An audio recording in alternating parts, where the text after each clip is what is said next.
May dumating na yate, no? Yung sinasakyan ng iba na.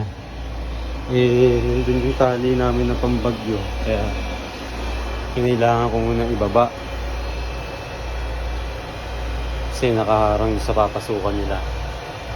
Ngayon, kailangan ko na ulit ibalik. Kasi baka may bagyo. Pambagyuan nga namin yung lubid na yun. Madilim. Papakita ko sa inyo guys paano magbukas ng ilaw dito sa yate namin. Yan. Siya. Yan. Dito yan lahat.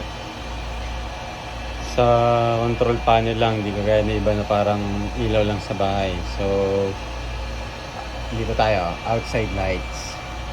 Ngayon, dito ilalagay yung ano namin, lubid. Kasi nakaganon yun, pampagyo. So, bubuksan ko dito, anchor area. Yan, inilaw na siya. May ilaw na dun. Hindi na mahirapang batak ng lubid. So, yan.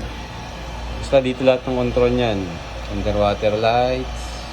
Yan, pasyo, main deck starboard, main deck port, live bridge. Yan, dyan lang yun.